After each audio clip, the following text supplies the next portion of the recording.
अस्सलाम वालेकुम वरहमतुल्लाह। अज़ीज़ तलबा और तालिबात, जैसा कि हमारा आप जानते हैं कि हमारा चैप्टर नंबर 3 शुरू है, जिस चैप्टर का नाम है kinetic theory of gases and radiation. आज हमारा इस पर नेक्स्ट लेक्चर है और आज के लेक्चर में हम बहुत इंपॉर्टेंट टॉपिक डिस्कस करने वाले हैं, जिस टॉपिक का नाम है परफेक्टली ब्लैक बॉडी। और दूसरे वाला जो टॉपिक रहेगा हमारा, उसका नाम रहेगा फेरिस ब्लैक बॉडी। ये जो मैं आज क्वेश्चन आपको करवाने वाला हूँ, ये हर साल एग्ज़ाम में रिपीट क्वेश्चन होता है। इसमें जो क्वेश्चन है फेरिस ब्लैक बॉडी, इसकी जो डायग्राम है ना बहुत इंपॉर्टेंट है, हर साल 2 मार्क्स के लिए पूछता है।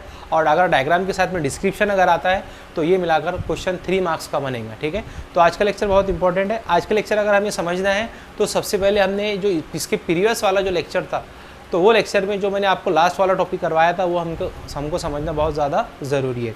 तो आप सबसे पहले प्लेलिस्ट में से जाकर उस वीडियो को देखिए, बाद में इस वीडियो की स्टडी कीजिए। और आज का लेक्चर शुरू करने से पहले आप तमाम से मैं एक रिक्वेस्ट करता हूँ कि आप हमारे इस चैनल जिसका नाम है perfect physics by Naeem Shaikh, आप इसे सबसे पहले नीचे सब्सक्राइब कीजिए, बाजू में बेल आइकन का बटन है उसे भी प्रेस कीजिए, ताकि वीडियोस अगर हमारे आगे हम अगर इंशाल्लाह अगर जब भी अपलोड करेंगे तो उसकी नोटिफिकेशन आपको मिलती रहे। ठीक है, तो आइए आज के इस लेक्चर की शुरुआत करते हैं। आज के इस लेक्चर का जो हमारा टॉपिक रहेगा वो है perfectly black body. Perfectly black body, ठीक है। तो इसे कहा जाता है मुकम्मल सियाह जिस्म। क्या कहा जाता है? मुकम्मल सियाह जिस्म। पिछले लेक्चर के अंदर अगर आपको याद हो तो मैंने आपको बताया था कि मान लो आपके पास में एक ऑब्जेक्ट है, ठीक है। इस ऑब्जेक्ट पर हमने हीट एनर्जी को इंसिडेंट किया, हीट एनर्जी, इसे हमने क्यू बोला था। क्यू हीट एनर्जी को इंसिडेंट किया, मतलब इस शय पर हमने जब इस हीट एनर्जी को, हरारती तवानाई को हम जब वकू करते हैं तो हम ये देखते हैं कि इसका कुछ पार्ट जो होता है वो ऐसे रिफ्लेक्ट होता है, रिफ्लेक्ट हीट एनर्जी, ओके। इसे हमने क्यू ऑफ ए कहा था, सॉरी क्यू ऑफ आर कहा था। कुछ एनर्जी जो है वो इस तरह से एब्जॉर्ब होती है, इसे हमने क्यू ए कहा था, ठीक है। इसे कहा जाता है एब्जॉर्ब हीट एनर्जी। और कुछ एनर्जी जो है यहाँ से ट्रांसमिट होती है, जिसे हमने क्यू टी कहा था, ये था ट्रांसमिटेड हीट एनर्जी, ओके। और इन तमाम एनर्जीज़ की बुनियाद पर हमने एक इक्वेशन लिखी थी। हमने बोला था कि Q इक्वल टू होता है Q are plus Q A plus Q T, okay. फिर हमने इसको डिवाइडेड बाय Q किया था, तो हमारे पास में फाइनल इक्वेशन जो आई थी वो इक्वेशन इस तरह से थी कि R plus A plus T equal to 1। ये इक्वेशन हमारे पास में आई थी, है ना। जहाँ पर R क्या था, तो ये था coefficient of reflection, coefficient of absorption, coefficient of transmission, ठीक है। इसी के साथ साथ में इसकी इक्वेशंस हमने लिखी थी। R इक्वल टू होता है Q R upon Q, okay. A equal to होता है Q A upon A, Q A upon Q. और इसी तरह से T इक्वल टू होता है क्यू टी अपॉन क्यू, ठीक है। यह है आपका coefficient of reflection, coefficient of absorption, coefficient of transmission. तो यहाँ तक हमारा पिछले लेक्चर में हो चुका था। इस इक्वेशन की बुनियाद पर आज हम परफेक्टली ब्लैक बॉडी को समझेंगे और कुछ कैलकुलेशंस करने की कोशिश करेंगे, ठीक है। तो परफेक्टली ब्लैक बॉडी, मुकम्मल सियाह जिस्म किसे कहा जाता है? तो देखिए, मान लो आपके पास में एक ऑब्जेक्ट है और हमने क्या किया कि वो जो ऑब्जेक्ट है हमारा, उस पर हमने हीट एनर्जी को इंसिडेंट किया, ठीक है। मान लो वो जो हीट एनर्जी हमारी वो है 100 जूल। कितनी है? 100 जूल। एग्जांपल की मदद से समझते हैं कि ये हमारे पास में एक ऑब्जेक्ट है,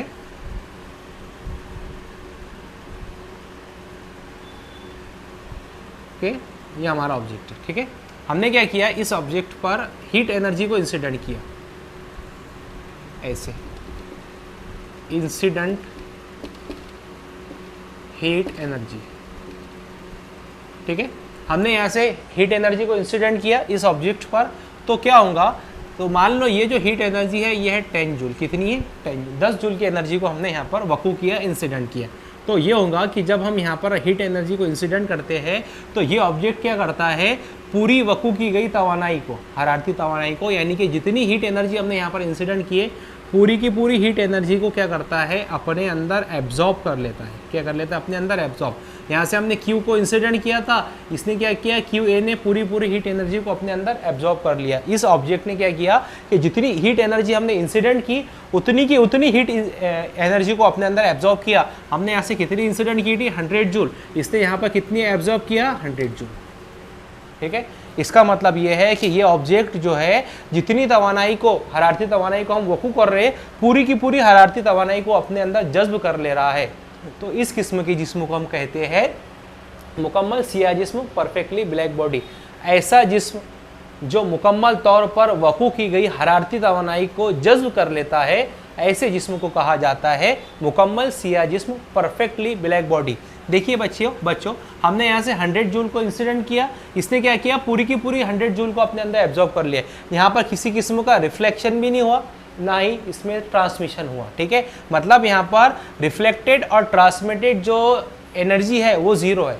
ठीक है, तो इसीलिए इस बॉडी को हम क्या बोलते हैं, इस बॉडी को हम बोलते हैं परफेक्टली ब्लैक बॉडी। ऐसा जिस्म जो वकू की गई मुकम्मल हरारती तवानाई को अपने अंदर जज्ब कर लेता है, ऐसे जिस्म को हम कहते हैं परफेक्टली ब्लैक बॉडी, मुकम्मल सिया जिस्म। ठीक है, अच्छा आइए अब हम यहाँ पर एक कैलकुलेशन छोटा सा करते हैं। हम जानते हैं कि R इक्वल टू होता है QR अपॉन Q। क्या होता है, QR अपॉन Q। अगर हम यहाँ गौर से देखें तो जो हमारा QR है, मतलब जितनी एनर्जी रिफ्लेक्ट होती है वो तो ज़ीरो है। इसका मतलब क्या होगा, R इक्वल टू हो जाएगा ज़ीरो। क्यों ज़ीरो होगा, क्योंकि यहाँ पर किसी किस्म का रिफ्लेक्शन नहीं है।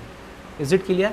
अच्छा, इसी के साथ साथ हम जानते हैं एक इक्वेशन कि T इक्वल टू क्या होता है, तो T इक्वल टू होता है QT अपॉन Q, है ना। देखिए यहाँ पर किसी किस्म का ट्रांसमिशन नहीं है, मतलब यहाँ पर QT भी क्या होगा, तो आंसर है यहाँ पर QT भी ज़ीरो होगा। यहाँ पर QR भी क्या था, ज़ीरो था। अगर QT ज़ीरो है तो T बराबर क्या होगा, ज़ीरो। इसका मतलब परफेक्टली ब्लैक बॉडी में कोएफिशिएंट ऑफ रिफ्लेक्शन भी ज़ीरो होता है, कोएफिशिएंट ऑफ ट्रांसमिशन भी ज़ीरो होता है। याद रखिए, कोएफिशिएंट का मतलब होता है मेजरमेंट। पिछले लेक्चर में बताया था और बता रहा हूँ, कोएफिशिएंट का मतलब होता है मेजरमेंट। अगर आपको किसी चीज़ की मेजरमेंट करना है तो उसका मतलब हम वहाँ पर वर्ड जो इस्तेमाल करते हैं फिजिक्स में, कोएफिशिएंट या फिर मॉडुलस इस्तेमाल करते हैं। Is it clear? अच्छा, तीसरे वाली चीज़ हम यहाँ अगर देखेंगे, वी आल्सो नो दैट कि A इक्वल टू होता है QA अपॉन Q। यह है कोएफिशिएंट ऑफ एब्जॉर्प्शन। लेकिन हम जानते हैं यहाँ पर कोएफिशिएंट ऑफ एब्जॉर्प्शन की कुछ वैल्यू है, जितनी इंसिडेंट किया था उतना यहाँ पर रिफ्लेक्ट हुआ, इसका उतना इसके अंदर एब्जॉर्ब हुआ। तो हमारे पास में ये इक्वेशन एज इट इज रहेंगी QA अपॉन Q। ठीक है, तो इसमें ये वैल्यू ज़ीरो नहीं होगी। अच्छा चलो, अगर ऐसा है तो हम जानते हैं कि जितनी हमने इंसिडेंट की, देखिए जितनी हमने यहाँ से इंसिडेंट की, ये है आपकी इंसिडेंट हीट एनर्जी, और उतनी हीट एनर्जी क्या हो गई, एब्जॉर्ब हो गई। तो हम जानते हैं इस डायग्राम की बुनियाद पर कि Q इक्वल टू क्या होता है, QA। अगर आपको ऐसा नहीं समझ में आता है तो ऐसा समझिए कि हमने 100 जूल को इंसिडेंट किया था। ठीक है, कितने एब्जॉर्ब हो गई, 100 जूल। इसका मतलब क्या हुआ, incident heat energy equal to absorb heat energy, मतलब QA किसके बराबर है, Q के। इस इक्वेशन को हम दोबारा लिखते हैं। हम जानते हैं कि A बराबर QA किसके बराबर है, QA Q के बराबर है। तो यहाँ लिखेंगे हम Q divided by Q, Q से Q कैंसर। इसका मतलब यहाँ पर क्या बच गया, यहाँ बच गया A इक्वल टू 1। क्या बचा, A इक्वल टू 1। इसका मीनिंग ये है बच्चों कि जो परफेक्टली ब्लैक बॉडी होती है उसमें कोएफिशिएंट ऑफ एब्जॉर्प्शन की कीमत 1 होती है, कोएफिशिएंट ऑफ ट्रांसमिशन की कीमत 0 होती है, कोएफिशिएंट ऑफ रिफ्लेक्शन की कीमत क्या होती है, 0 होती है। ठीक है, तो ये 3 पॉइंट आपको याद रखने। सबसे पहले R इक्वल टू 0 होता है, इसमें T इक्वल टू 0 होता है, और A इक्वल टू क्या होता है, 1 होता है। ऐसा जिस्म जो वकू की गई मुकम्मल हरारती तवानाई को अपने अंदर जज्ब कर ले, ठीक है, तो ऐसे जिस्म को हम कहते हैं मुकम्मल सिया जिस्म, परफेक्टली ब्लैक बॉडी, जहां पर A इक्वल टू 1 होता है, R इक्वल टू 0 होता है, T इक्वल टू 0 होता है। ये कैसे आया मैंने आपको बताया, इस इक्वेशन का हम इस्तेमाल किया है यहाँ पर, इसकी बुनियाद पर हमने इस इक्वेशन को कैलकुलेट किया है। हम इसको ऐसे भी कर सकते थे कि वी नो दैट कि R plus A plus T equal to 0, है ना। हमने अभी निकाला, R क्या है, 0 है, A की वैल्यू क्या है, 1 है, सॉरी ये इक्वल टू 1 है। ठीक है, उसी के साथ साथ में A तो हमारे पास में A रहेगा, ओके। उसके बाद में प्लस T इक्वल टू क्या हमारे पास में 0 इक्वल टू 1, यानी कि A इक्वल टू हमारे पास में क्या आ गया, 1। ओके, तो मुकम्मल सिया जिस्म एक ऐसा जिस्म होता है जो वकू की गई, वकू का मतलब होता है इंसिडेंट, ठीक है, तो ऐसा जिस्म जो वकू की गई मुकम्मल हरारती तवानाई को अपने अंदर जज्ब कर लेता है, ऐसे जिस्म को मुकम्मल सिया जिस्म कहते हैं। Is it clear? इसका जिसमें R equal to 0, T equal to 0 और A इक्वल टू 1 होता है। ठीक है, इसका स्टेप शॉट लीजिए, फिर इसके रिगार्डिंग मैं आपको थोड़ी सी पॉइंट्स और बता रहा हूँ।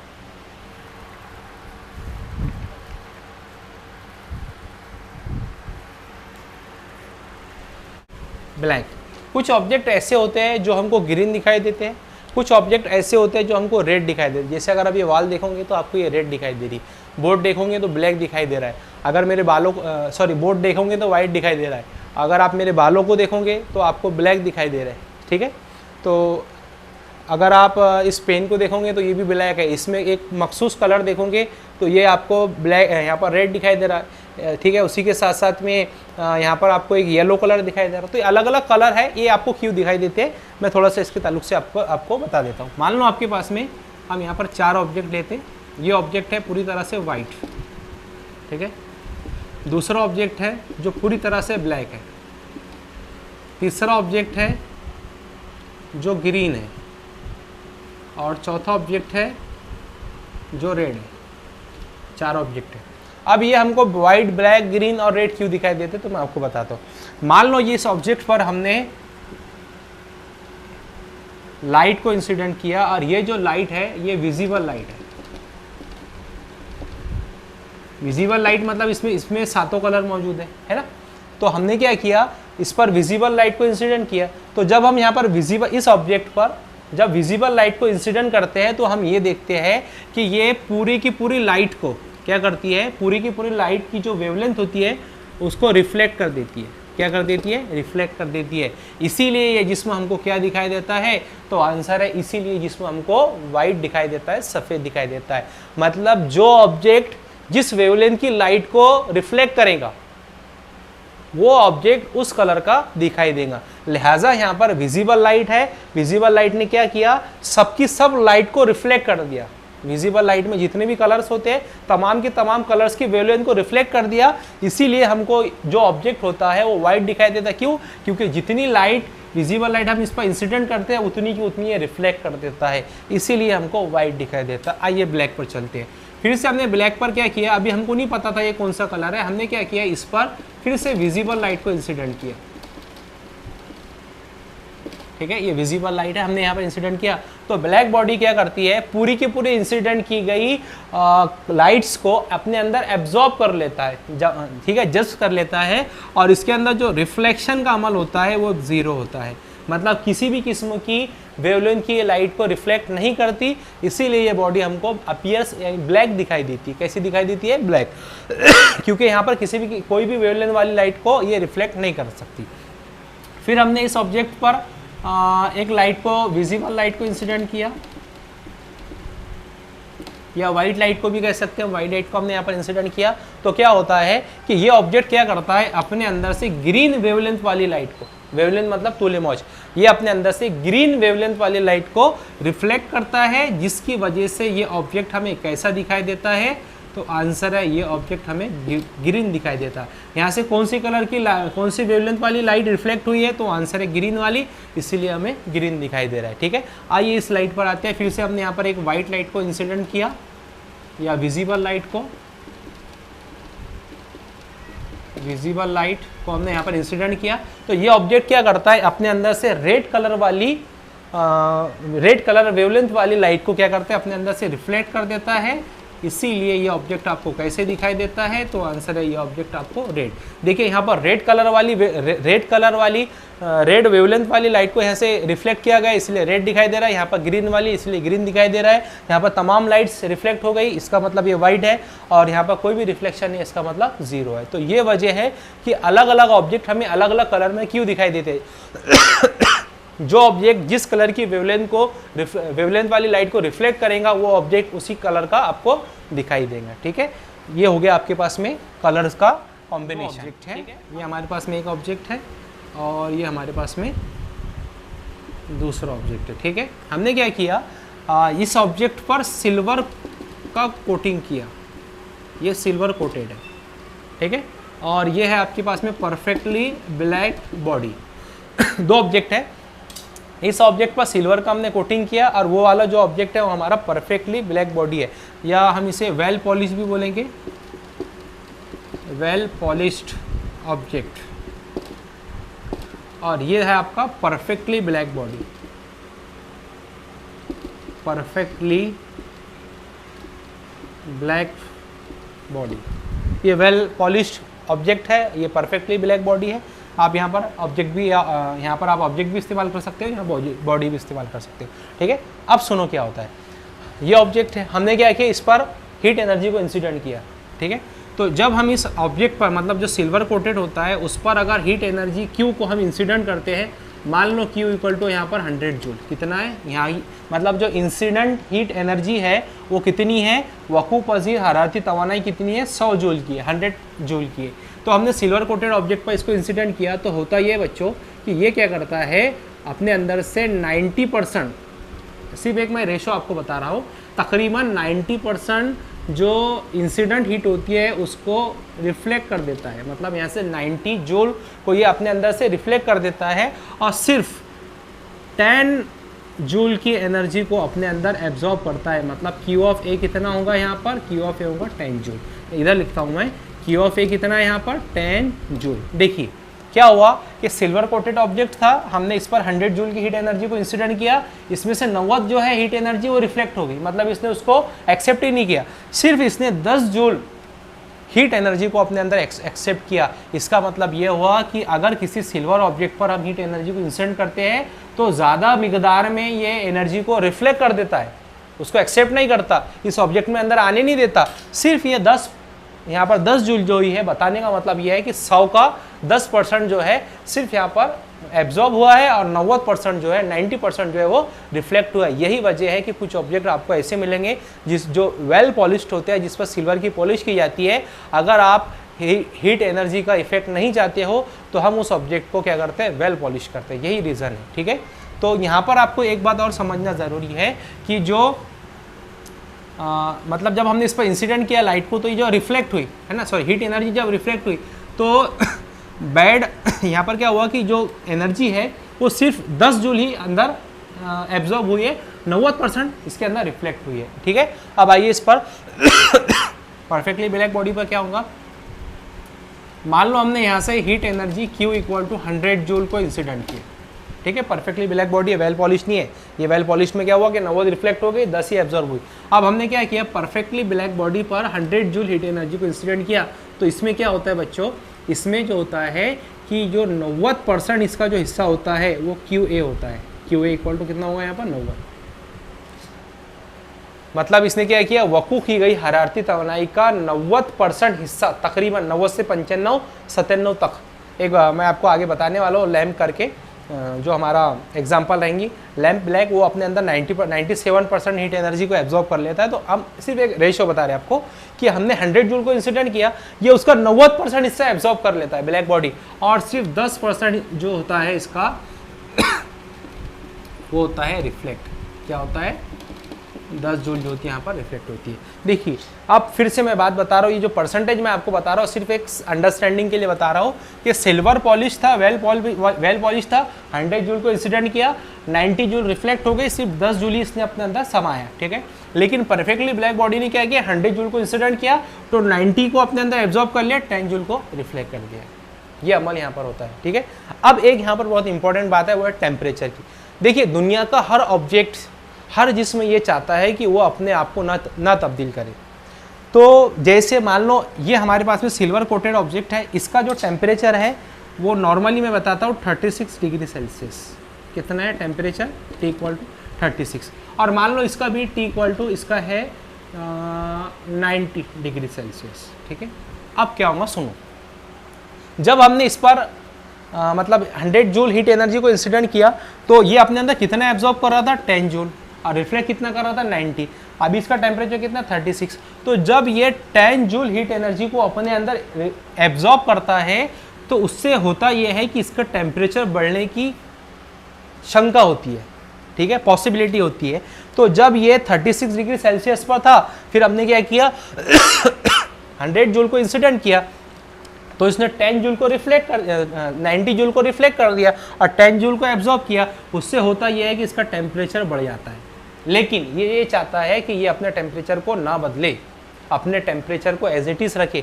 तो बच्चों ये क्या करता है, अपने अंदर से हीट को इमिट करता है, अपने अंदर से चारों तरफ से। अगर इस तरह का ये ऑब्जेक्ट है तो ये क्या करता है, ये अगर हमारे पास में ऑब्जेक्ट है तो मान लो ये आपके पास में एक ऑब्जेक्ट है, तो ये क्या करता है कि सॉरी ये तो ब्लैक ऑब्जेक्ट है, ये इस तरह का ऑब्जेक्ट है। देखिए ये आपके पास में ऑब्जेक्ट है, हमने इस पर हीट एनर्जी को इंसिडेंट किया, इसका टेम्परेचर 36 डिग्री सेल्सियस है। तो ये क्या करता है, अपने टेम्परेचर को चेंज नहीं करना चाहता, तो ये क्या करता है, अपने चारों तरफ से हीट एनर्जी को इमिट करता है, रेडिएट करता है और अपने टेम्परेचर को नॉर्मल रखता है। Is it clear? अब आते हैं इस ऑब्जेक्ट पर, ठीक है, परफेक्टली ब्लैक ऑब्जेक्ट।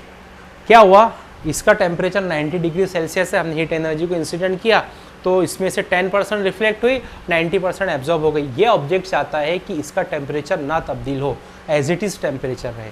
तो ये क्या करता है, इस टेम्परेचर को मेंटेन करने के लिए अपने चारों तरफ से हीट को रेडिएट करता है, हीट को जो होता है इमिट करता है, जिसकी वजह से ये ऑब्जेक्ट का टेम्परेचर नॉर्मली जो कांस्टेंट था, कांस्टेंट टेम्परेचर होता है, इसने भी अपने टेम्परेचर को कांस्टेंट रखना चाहा, इसने भी अपने टेम्परेचर को कांस्टेंट रखना चाहा।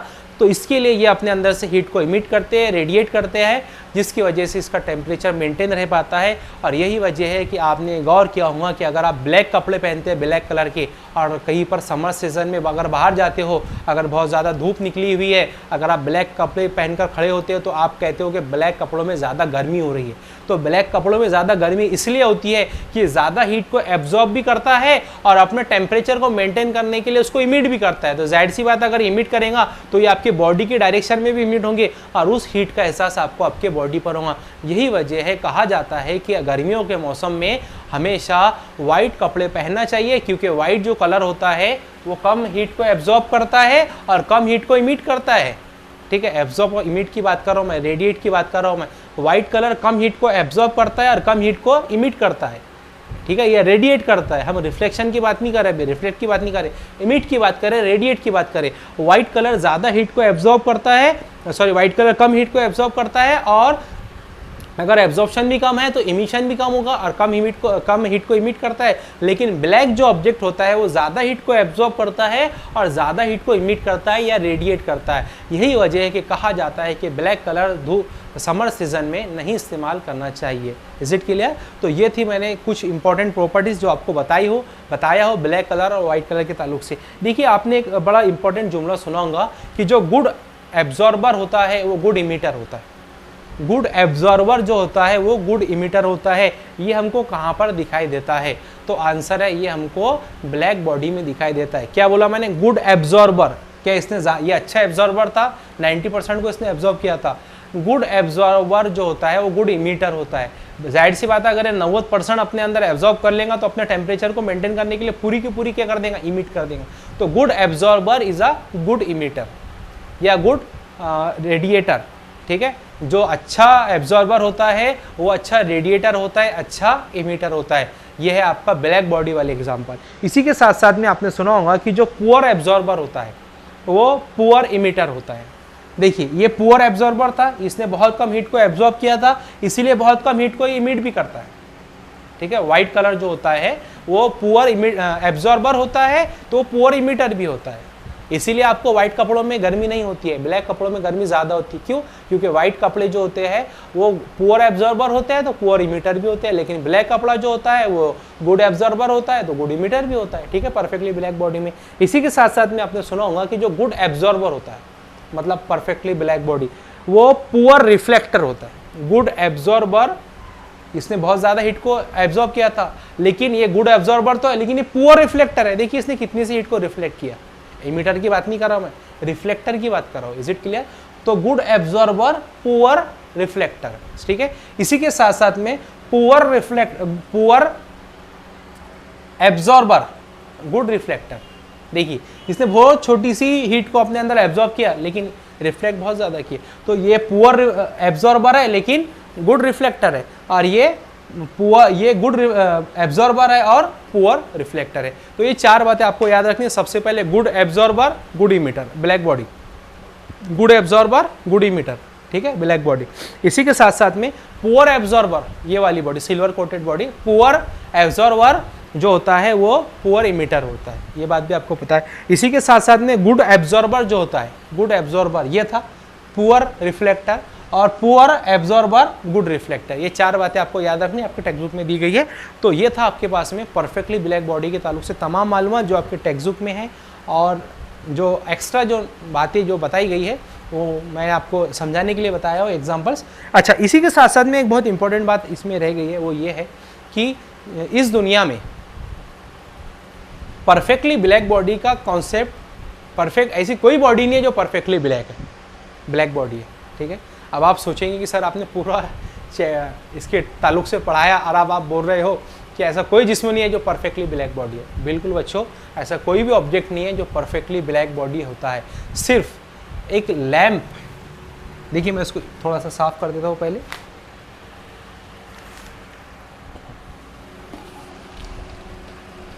ये स्नैपशॉट तो आपने ले लिया होगा।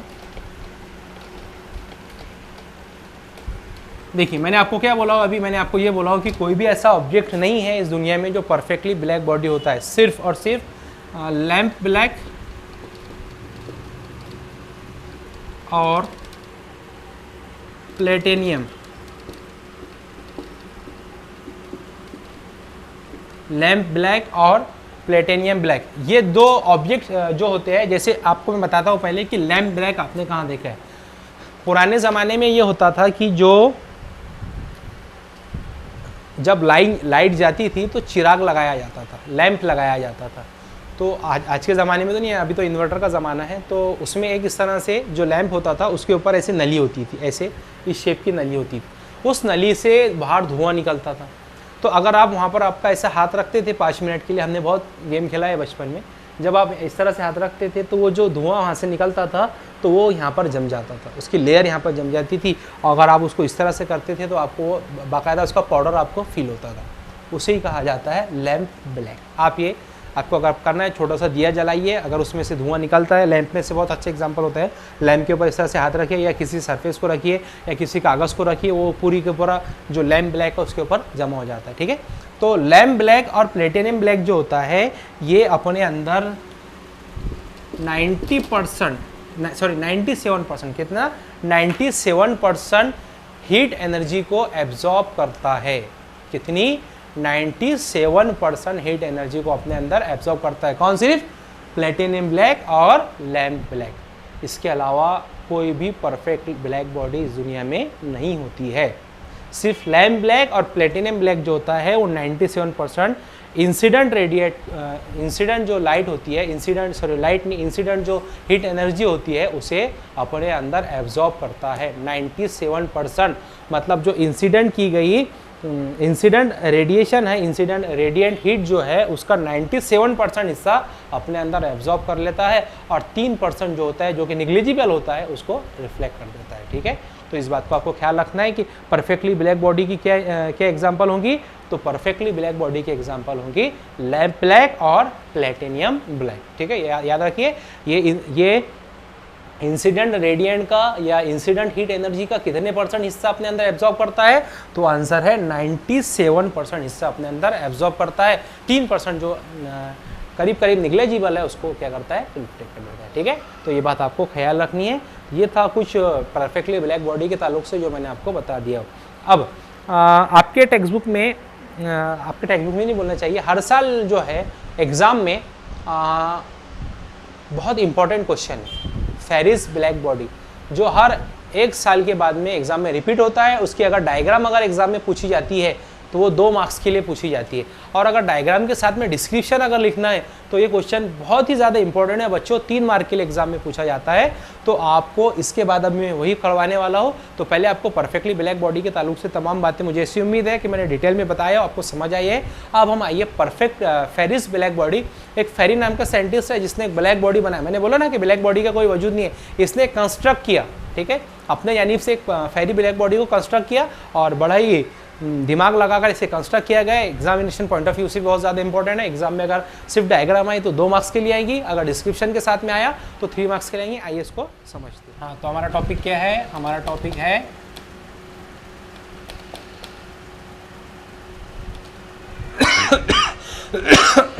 Ferris black body. इंपॉर्टेंट है, 2 से 3 मार्क्स के लिए एग्जाम में पूछा जा सकता है। फेरिस ब्लैक बॉडी, साइंटिस्ट का नाम है फेरिस, ठीक है। फेरिस ब्लैक बॉडी जो है एक परफेक्टली ब्लैक बॉडी होती है जो इंसिडेंट की गई पूरी की पूरी हीट एनर्जी को अपने अंदर एब्जॉर्ब कर लेती है। आइए इसको समझते हैं इसका कंस्ट्रक्शन कैसे है। देखिए आपको बहुत सारे यूट्यूब पर इसके ताल्लुक से वीडियो मिलेंगे जो डायरेक्ट डायग्राम पर समझाते हैं, लेकिन हमको ना इसकी डायग्राम बनाती आनी चाहिए, ठीक है। ये कैसी होती है आइए उसको समझते हैं। Perfectly black body, perfectly black body के लिए इसमें ना मैं आपको बताता हूँ, इसमें इस तरह की डबल वॉल, ये एक वॉल है और ये दूसरी वॉल है, ठीक है।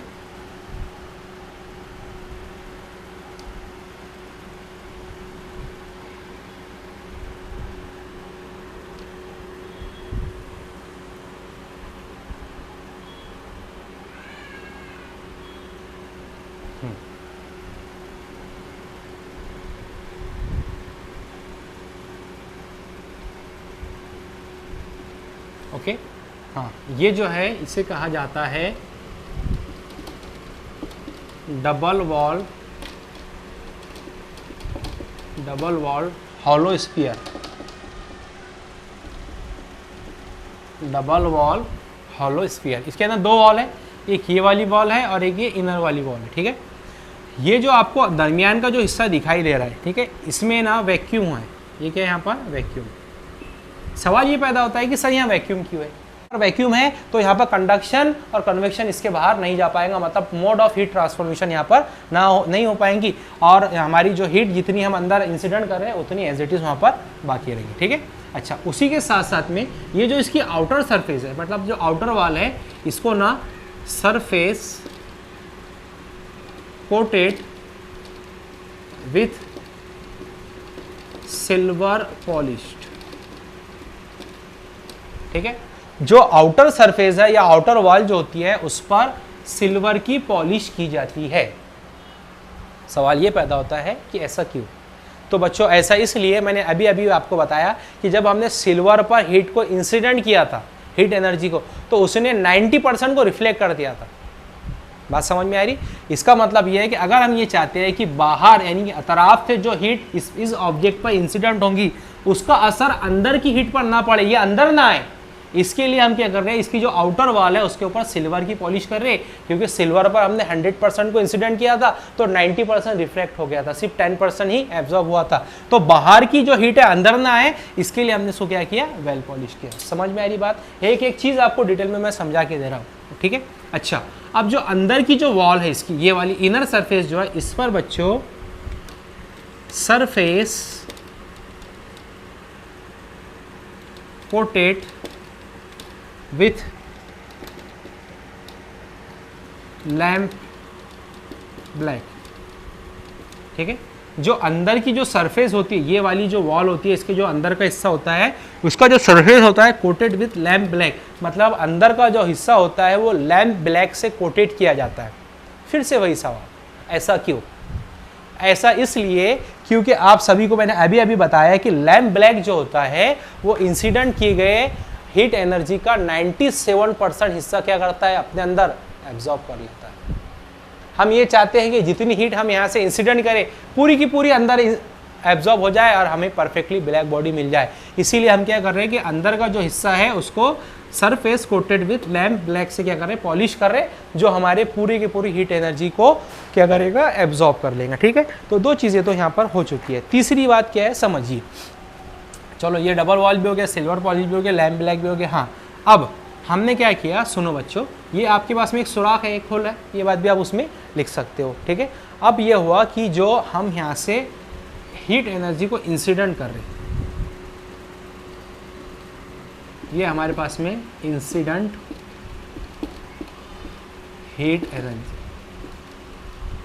ठीक है। हमने क्या किया, हीट एनर्जी को यहाँ से इंसिडेंट। अच्छा, अगर आप इसका एरिया निकालना चाहते हो इसके अंदर का, तो आपको ये स्फीयर मतलब ये जो सुराख है इसका एरिया निकालना पड़ेगा, तो आपको इसका भी एरिया अंदर का निकल जाएगा, क्योंकि यहाँ इसके अंदर सिर्फ वही हीट आ पाएंगी जो इस सुराख से आती है, ठीक है। देखो अब हमने क्या किया, यहाँ से इंसिडेंट हीट को इंसिडेंट किया, हीट यहाँ से इंसिडेंट हो रही, लेकिन आपने फिजिक्स में एक लॉ पढ़ा होगा ऑप्टिक्स में कि एंगल आई इक्वल टू होता है एंगल आर, ठीक है। Angle of incident equal to angle of reflection, मतलब जितने एंगल से लाइट इंसिडेंट होती है उतने से ही रिफ्लेक्ट होती है। ये लॉ तो हर जगह चलता है। तो क्या हो सकता था, क्या होता था कि हमने यहाँ से जितनी लाइट को हमने यहाँ से इंसिडेंट किया उतनी लाइट यहाँ से वापस चल जाती थी, क्योंकि किसी भी सरफेस पर एंगल ऑफ इंसिडेंट क्या होता है, एंगल ऑफ रिफ्लेक्शन के बराबर अगर प्लेन सरफेस है तो। लिहाजा हमने क्या किया, यहाँ से 100 जूल को इंसिडेंट किया, ये 100 जूल तो आई, इस लॉ को फॉलो करिए, पूरी पूरी वापस चलेगी।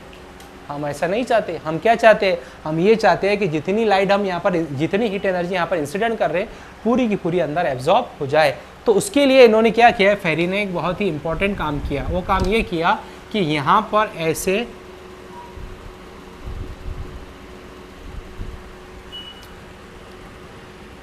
एक कोनिकल प्रोजेक्शन लगा दिया। क्या लगा दिया, कोनिकल प्रोजेक्शन।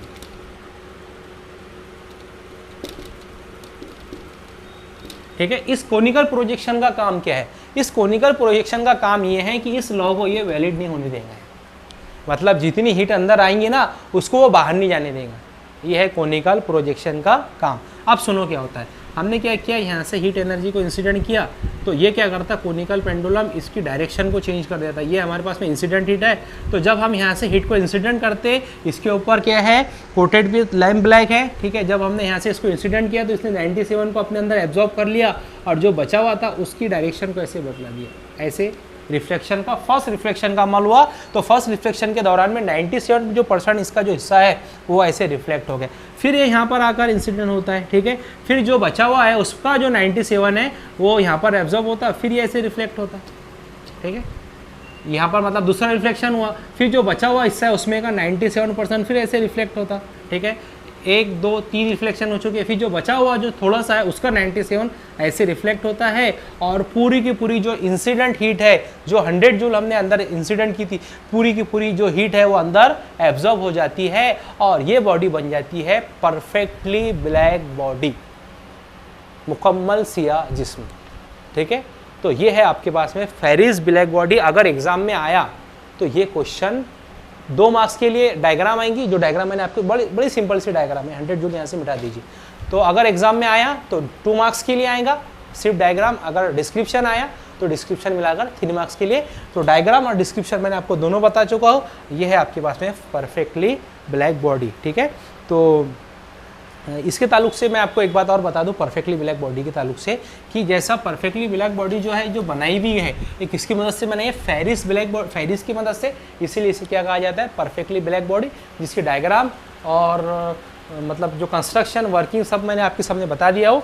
मुझे ऐसी उम्मीद है कि आपको समझ में आएगा। बड़ा इंपॉर्टेंट क्वेश्चन है एग्जाम के हिसाब से, तो इसका स्नैपशॉट लीजिए और इसके ताल्लुक से आप नोट्स बनाइए, आपके सेल्फ नोट्स। जब ये चैप्टर मुकम्मल हो जाएगा तो इंशाल्लाह इस पूरे चैप्टर के नोट्स मैं आप तक इंशाल्लाह पूरी कोशिश करूँगा कि आप तक नोट्स में पहुँचा सकूँ। तो आज का लेक्चर फिलहाल हम यहीं रोकते हैं। मुझे ऐसी उम्मीद है कि आज जो मैंने परफेक्टली ब्लैक बॉडी, ठीक है, या आइडियल ब्लैक बॉडी जो आपको बताया हो, उसके ताल्लुक से जो भी पॉइंट बताया तमाम पॉइंट समझ में आए हैं। इसी के साथ साथ में फेरिस ब्लैक बॉडी, ये भी आपको पूरी तरह से समझ में आई है। इसकी डायग्राम, इसकी कंस्ट्रक्शन, इसकी वर्किंग, इसके ताल्लुक से जो भी आपके क्वेश्चंस हैं आप बिल्कुल कमेंट बॉक्स में पूछ सकते हो। और उसी के साथ साथ में नेक्स्ट लेक्चर का आप इंतजार कीजिए। नेक्स्ट लेक्चर इंशाल्लाह हम बहुत जल्दी अपलोड करने वाले हैं।